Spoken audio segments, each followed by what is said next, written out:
আসসালামু আলাইকুম রহমতুল্লাহি ওবরকাতুহ। সম্মানিত দর্শক, ডক্টর মোহাম্মদ ইউনূসের সঙ্গে পাল্লা দিতে গিয়ে বা রাজনীতি করতে গিয়ে, প্রতিযোগিতা করতে গিয়ে বাংলাদেশ জাতীয়তাবাদী দল বিএনপির সবচেয়ে বড় সমস্যা হলো তারা কোনো অবস্থাতেই ডক্টর মোহাম্মদ ইউনূসকে রিড করতে পারছেন না, পড়তে পারছেন না। তারা কখনো কখনো মনে করছেন যে এই ভদ্রলোক সত্য বলছেন, আবার পরক্ষণে মনে হচ্ছে যে না, তিনি সত্য থেকে অনেক অনেক দূরে আছেন। বিএনপি কখনো কখনো মনে করছে যে তাদের হাতে ক্ষমতা বুঝিয়ে দেওয়ার জন্য, তাদেরকে ক্ষমতা আনার জন্য অন্তঃস্থল থেকে আসলে ডক্টর মোহাম্মদ ইউনূস চেষ্টা করছেন। আবার একটু পরে মনে হচ্ছে যে না, তিনি নিজেই ক্ষমতায় থাকতে চান, নিজেই প্রধানমন্ত্রী হতে চান এবং বিএনপিকে রীতিমতো রাজনৈতিকভাবে অপদস্থ করার জন্য সকল কিছু তিনি করতে চান। তারপর তার বিভিন্ন ভাষণ, তার কথা, তার বডি ল্যাঙ্গুয়েজ সব কিছু দেখে তাদের মনে হয় যে এই লোকটি আসলে রাজনীতিটার তো জটিলতা বুঝেন না, সহজ সরল মানুষ, ঘুরতে ফিরতে একেবারে বলতে গেলে নিয়তির নির্মম পরিহাসে রাজনীতিতে চলে এসেছেন। কিন্তু এখানে থাকা কিংবা রাজনীতি করা বা প্রতিযোগিতা করা এটা তার ধাতের মধ্যে পড়ে না। তিনি যেভাবে কয়েকটি সাক্ষাৎকারে বলেছেন যে আমি তো আসলে রাজনীতির মানুষটা, অন্য ভুবনের মানুষ, সেখানে আমি ভালোই ছিলাম, আবার সেখানে আমি চলে যেতে চাই, আসছি, চেষ্টা করে যাচ্ছি, জানি না সফল হব কিনা, যদি সফল হই ভালো, আর যদি না হই তাহলে চলে যাব। এখন ধরুন এইরকম বক্তব্য যদি একজন প্রাজ্ঞ, একজন বয়স্ক মানুষের মুখ থেকে আসে, আপনি তার সম্পর্কে কী ধারণা পোষণ করবেন? মনে হবে না যে লোকটা একেবারে সরল সোজা একটা মানুষ? তারা এই বিভিন্ন গ্যাংয়ের কবলে পড়ে মানে এই লোকটি সম্পর্কে বাজে ধারণা পোষণ করছেন। আবার অন্যদিকে এই লোকের চারিদিকে একটা বিরাট গ্যাং তৈরি হয়ে গেছে, যারা মূলত তাকে ক্ষমতার চেয়ারে বসিয়ে তারপর নিজেদের যে অভীষ্ট লক্ষ্য এটি তারা উদ্ধার করতে চাচ্ছেন। তো এই জন্য তারা কখনো ডক্টর মোহাম্মদ ইউনূসের প্রতি গরম হচ্ছেন, আবার পরক্ষণে নরম হয়ে যাচ্ছেন।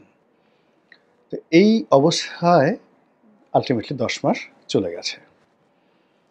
এই 10 মাসের মধ্যে যে বিষয়গুলো সামনে চলে এসেছে, তাতে যারা একটু কেয়ারফুল মানে সতর্ক দৃষ্টি নিয়ে পরিস্থিতি বিশ্লেষণ করেন, তারা ইতিমধ্যে বুঝতে পেরেছেন যে তার স্বপ্নের গ্রামীণ ব্যাংকটিকে তিনি এখন একটা মাইলস্টোনের জায়গাতে নিয়ে গেছেন। গ্রামীণ ব্যাংকে সরকারের যে মালিকানা ছিল সেটিকে কমিয়ে 10% নিয়ে আসা হয়েছে এবং এটি এখন ডক্টর মোহাম্মদ ইউনূস এবং তার যারা সঙ্গী সাথী তাদের একক কর্তৃত্বে তিনি নিয়ে গেছেন। তাদের সুদ মওকুফ, ঋণ মওকুফ, আয়কর মওকুফ এবং আরও অনেক কিছু এই রাষ্ট্র থেকে অকল্পনীয় যে সুযোগ সুবিধা এই সময়ের মধ্যে তিনি সেটা নিয়ে গেছেন।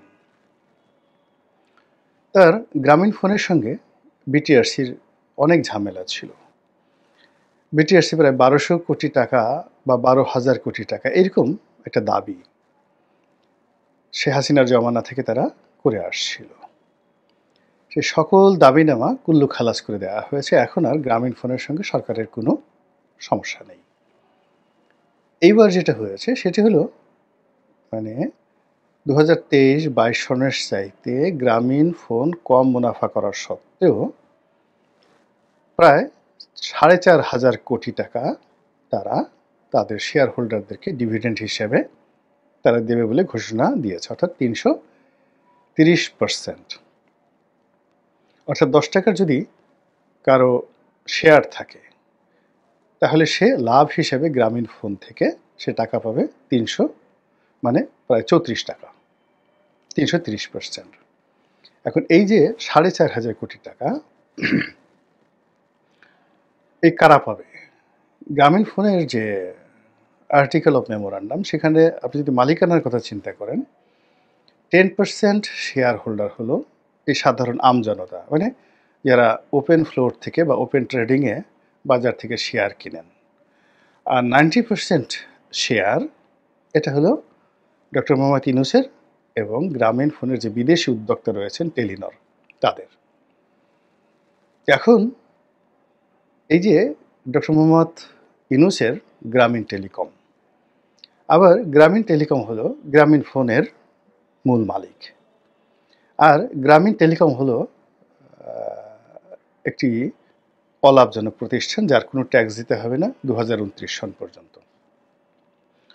এখন গ্রামীণ ফোন থেকে এই অল্প কয়েকদিনের মধ্যে তিনি প্রায় 1100 কোটি টাকা এই বছরের এই লভ্যাংশ তিনি তার ভাগে অর্থাৎ গ্রামীণ টেলিকমে তিনি নিয়ে এসেছেন।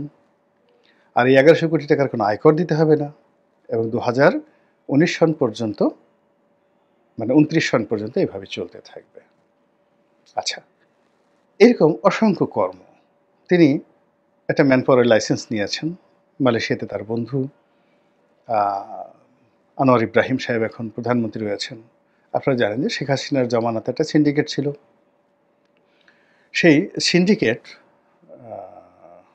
1-1.5 বছরের মধ্যে মালয়েশিয়াতে লোক পাঠিয়ে প্রায় 20,000 কোটি টাকা লোপাট করেছে, মানে লাভ করেছে। নর্মাল যেখানে 2 লাখ টাকায় লোক পাঠানোর কথা বা 1 লাখ টাকায় লোক পাঠানোর কথা, তারা 5 লাখ 6 লাখ টাকা করে সিন্ডিকেশনের মাধ্যমে নিয়ে রাতারাতি আঙ্গুল ফুলে কলা গাছে 20,000 কোটি টাকা লাভ করেছে।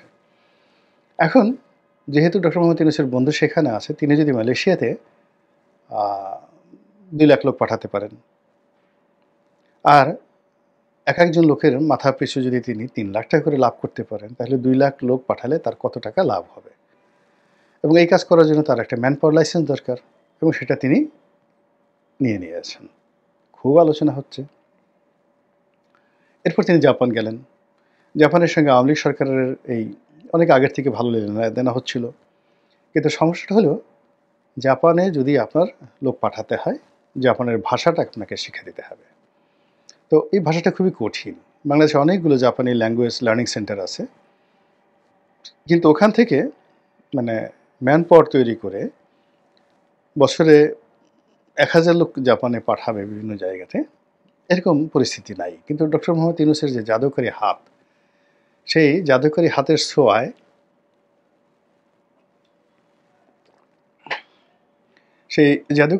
ছোঁয়ায় এই জাপানের যে ম্যান পাওয়ারটা, এটা মানে রাতারাতি যাকে বলা হয় স্বর্ণখনিতে পরিণত হতে পারে, যেহেতু তার ম্যান পাওয়ার লাইসেন্স আছে। আর শোনা যাচ্ছে তিনি 1,20,000 লোক জাপানে পাঠাবেন। তো জাপানে যদি পাঠান 1,20,000 লোক এবং সেখানে জাপানে ইজিলি 10 লাখ 12 লাখ টাকা করে লোক পাঠানো যাবে। যদি 2 লাখ টাকা খরচ হয় 8 লাখ টাকা লাভ থাকে, 1 লাখ লোকে কত টাকা লাভ হবে। এর একটা স্বর্ণের খনির সন্ধান তিনি করে বেড়াচ্ছেন। এজন্য তিনি জাপানে গেলেন।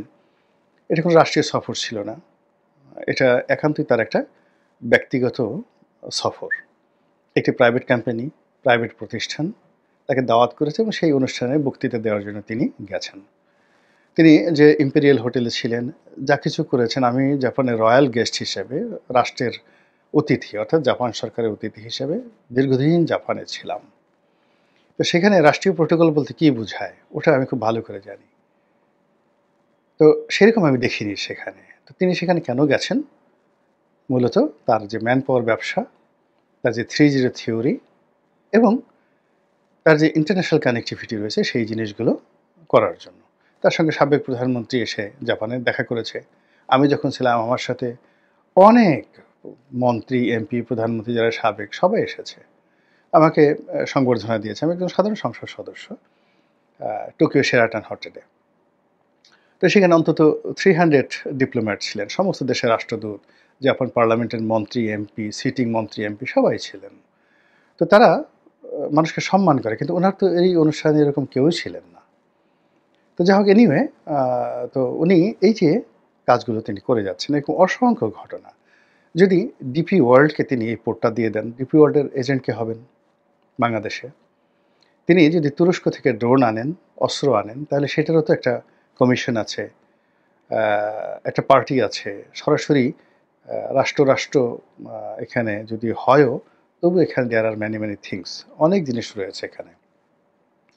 যদি আপনি রাশিয়ার যে রাষ্ট্রীয় সংস্থা গ্যাসপ্রম, তাদের সঙ্গে বাংলাদেশের সরকারের চুক্তি হয়েছে রূপপুর পারমাণবিক কেন্দ্রে। তা সেখানে শেখ হাসিনাকে জড়ানো হচ্ছে কেন? এটা তো রাষ্ট্র হয়েছে। তো সেখানে যদি ঘুষের ব্যাপার থাকে, তাহলে ডক্টর মোহাম্মদ ইউনূসের জমানাতে যে আর্মস ডিলগুলো হবে বলে শুনতে পাচ্ছি, তাড়াহুড়া করা হচ্ছে। এখানে তার যারা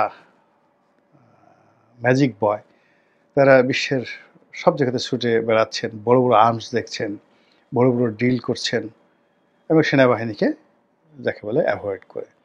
তো এই সব মিলিয়ে ডক্টর মোহাম্মদ ইউনূসের যে এরা, তার যে জমানা, এটা খুব দ্রুত শেষ হবে এরকম মনে হচ্ছে না। বরং তার যে পড়ন্ত জীবনের যে শেষ প্রান্ত, এটাকে আপনি মরা গাং বলতে পারেন।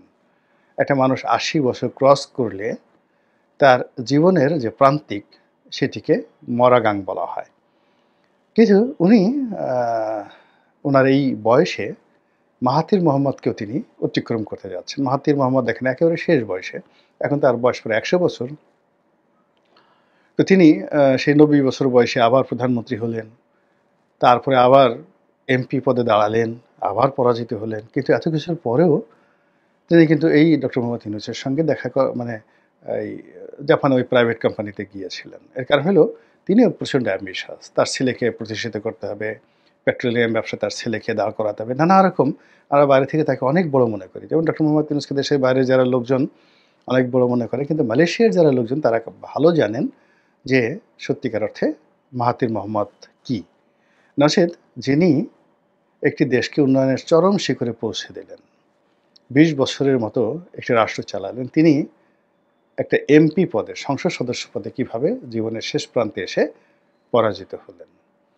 তো মালয়েশিয়াতে যেমন তার অবস্থা, বাংলাদেশেও ডক্টর মোহাম্মদ ইউনূস সম্পর্কে আমরা কী চিন্তা করি আর জাপানের লোক কী চিন্তা করে, এর মধ্যে কিন্তু বিস্তর ফারাক রয়েছে। এনিওয়ে, তো যেটা বলছিলাম যে তার এই যৌবনের শেষ প্রান্তে এসে, যেটাকে আমি মরা গাং বলছি, সেখানে তার এই কর্মকাণ্ড, তিনি যা কিছু করছেন, এটা দেখে মনে হচ্ছে যে এই গাঙে নতুন করে জোয়ার এসেছে। এখন সেই জোয়ারের তোড় কতদিন থাকে এবং সেই জোয়ারের স্রোত নদীর দুই কূলে কিভাবে প্লাবিত করে, কতটা বন্যা সৃষ্টি করে, এবং সেই স্রোতে আমরা কারা কারা ভেসে যাই। বিশেষ করে বিএনপির মতো রাজনৈতিক দল যারা ডক্টর মোহাম্মদ ইউনূসকে চ্যালেঞ্জ জানাচ্ছেন, তারা এই যে তার মরা গাঙে জোয়ারের যে প্লাবন, এই প্লাবন দেখে রীতিমতো অস্থির হয়ে পড়েছেন আতঙ্কে।